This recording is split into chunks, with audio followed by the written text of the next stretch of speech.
my name is Stephen Ryan Facer. I go by Ryan for my friend Stephen when I'm in trouble. I practice in Salt Lake City, Utah. Just rebranded and opened a brand new office. It's called Greater Endodontics. So I've been using the GentleWave system for about 6 months now.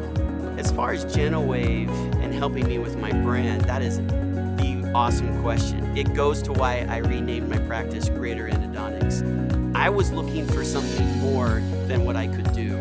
I wanted to be greater. And the brand of Sonendo and the GentleWave procedure has helped me to try to realize the deficiencies that I knew existed. I knew that I could work with the microscope. I knew I could use a cone beam. I knew that I was up with the Joneses. And it wasn't that I wanted to be ahead of somebody else. I just wanted to be better myself. And that is something that the GentleWave has made true to me. It has really opened my eyes up to what I didn't know I was doing before. So the GentleWave has really helped my office position itself to really connect with the public in a different way. Some of the stigmas that exist around root canals and the pain associated with it and the technique and the duration and the time. I had an implant rep come in and receive a root canal for me because I had the GentleWave. And it was unsolicited by me. He just heard that I had this new technology and he wanted to see what it was about. And what was so interesting about his comment to me was he gets in the machine, I set it up, and he fell asleep.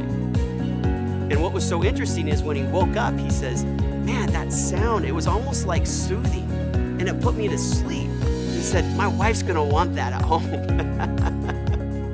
Up until now, I have been limited to the primary canal of the tooth. And what we're seeing now is we're treating the secondary and the tertiary systems of a tooth that we always knew were there. We just didn't know how to clean them. And we do that with fluid.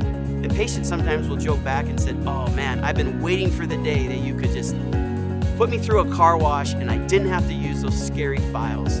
And so they're really on a personal level have an awareness of that. And I don't know if it's gonna be a joke anymore about I'd rather have a root canal for something bad to happen. And so it's been a paradigm shift. And the net effect of time has been roughly a repurposing of my procedures, but I still am in my comfort zone of how I like to schedule. But when I look at the outcomes, I'm getting to the outcomes sooner than I would have believed I would have got otherwise. I'm finding that I'm having less post-operative pain. I find myself prescribing less antibiotics and pain medicines. I find my staff not being bothered with those kind of will it get better type questions. And so the short answer is the immediate results is very evident, mostly to my staff.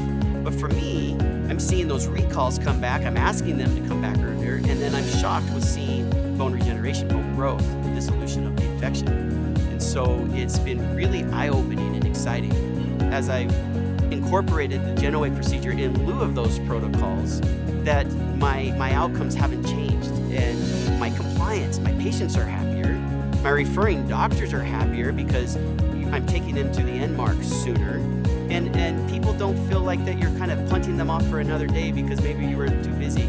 When you're running a 2-visit protocol, there tends to be a lot of ins and outs, and what I found is I have a lot more time to engage with my patient. And I've remembered why I've become a doctor. It's my most favorite part of the appointment, actually. But with the GentleWave, it really requires an explanation because it's new, it's different, it's not a spinning file. And so my dentists want to know more.